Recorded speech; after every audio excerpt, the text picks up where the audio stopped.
Alrighty, so today we're going to be looking at Poland's macroeconomic profile created by me, Chris, and Maya.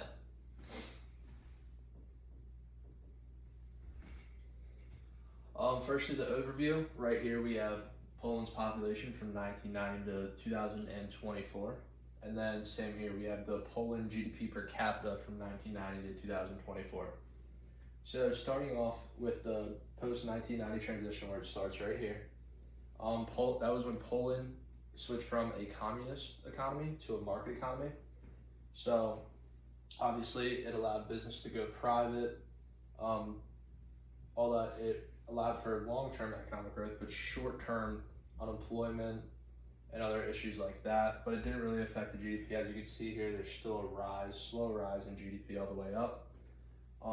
Right around here in 2004, Poland joined the EU Union, so it allowed for free trade throughout Europe, more jobs, allowed for a big spike in GDP per capita. So that's why you see it go here straight up into the 2008 financial crisis.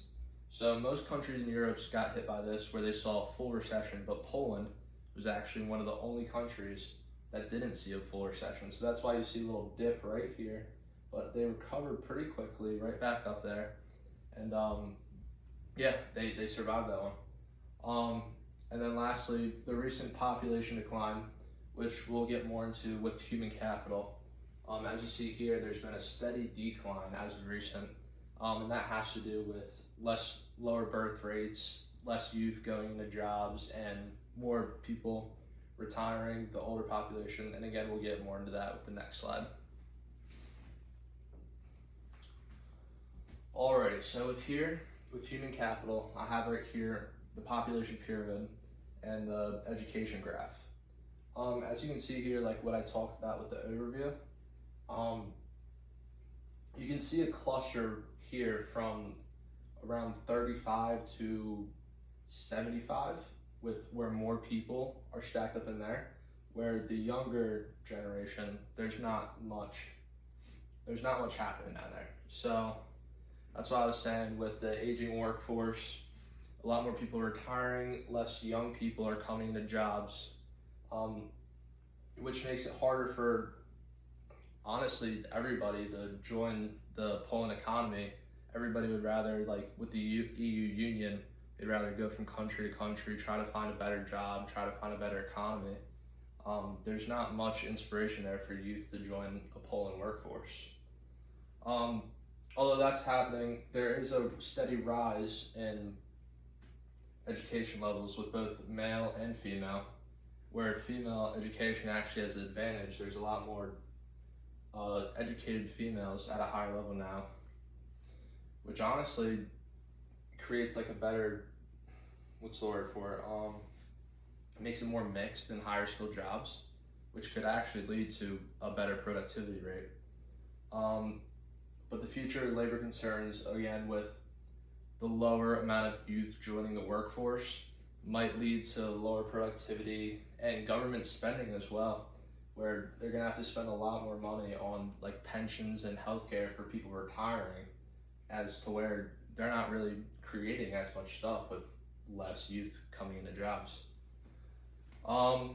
For immigration and future demographic outlook, you have the Ukrainian immigration surge, which honestly, it offsets the lack of jobs that the youth are filling right now, but not to a certain extent to where it helps out the country that much.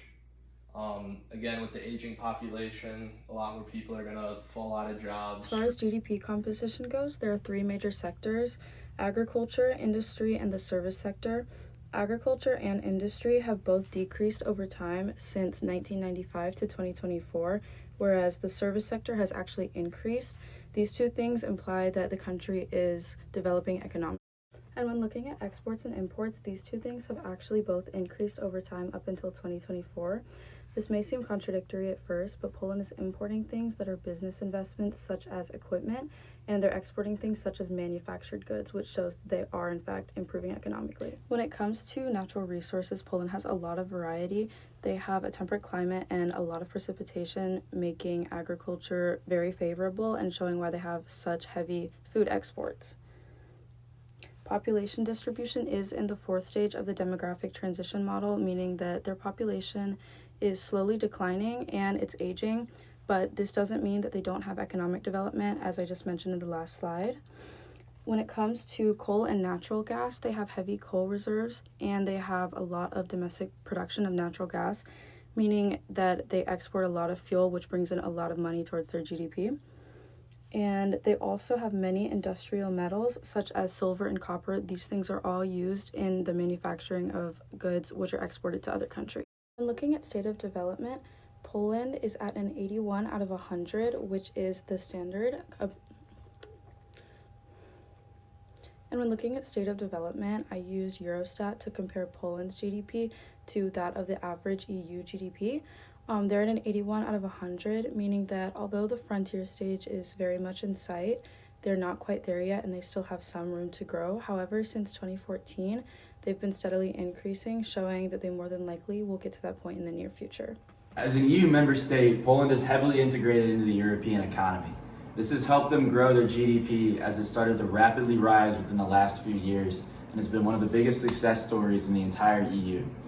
Now, interestingly, they have elected not to use the euro like most countries within the European Union have done. Instead, they use the zloty. This currency falls under the National Bank of Poland. Currently, the amount of exports by total value compared to the GDP of the country of Poland as of 2024 is over 50% of the country's economy. This makes them a net exporter, which means they provide a great deal of services to the rest of the European economy. Now, their largest trading partners within the EU are Germany, the Czech Republic, and France. They benefit from billions annually in EU spending, which is mainly coming from Germany and more of the bigger suppliers towards EU funds, such as France and the United Kingdom. This has been one of the main reasons that they've been one of Europe's biggest success stories, is also because the EU funds them more than any other country. Unfortunately, geopolitical tensions such as from the war in Ukraine and just overall hostility within the last couple of decades have meant that trade with their neighbor, Belarus, and another country nearby to the east, Russia, has been severely low. These are markets where they could potentially benefit billions of dollars worth of trade, but they're untapped due to the fact that politicians haven't been able to work out good relations so far. During the 2008 financial crisis, Poland was one of the biggest success stories in the entire European economy yet again, because they handled it through financial stimulus and they were timely with it. This meant that as soon as things started to slow down within the economy, they started pumping money into the economy, which helped consumers keep up their normal amount of spending. Now, the economy contracted in 2021 due to the COVID crisis, along with the rest of the world economy, due to the fact that their economy has been largely integrated with the entire globe, especially within the last couple of decades. After that, they experienced a huge rebound, one of the biggest rebounds out of all countries within the globe. And as of 2025, their GDP grew by 3.6%. Despite some issues with the economy during the COVID-19 pandemic, as with all economies, Poland remains a trustworthy place to invest your money for foreign investors and domestic investors alike. They're well respected, their property rights have been well respected, and the rule of law there has been extremely well held.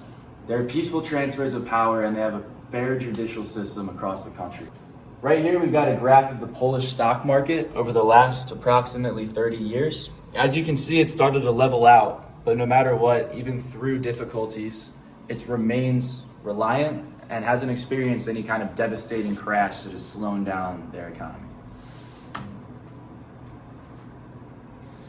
For governance, the national debt of Poland is currently around $600 billion. While that's an alarming number when you first say it, it's actually not so alarming when you compare it to comparable countries across the globe, such as the United States or even other countries within the EU. The debt currently is approaching 60% of the Polish GDP, which is a figure that is, according to most macroeconomists, Actually one that means it can sustain more investment and more spending for, at the rate they're currently going, probably at least the next couple of decades. That once again reaffirms the fact that it would be a good place for foreign investment to put their money.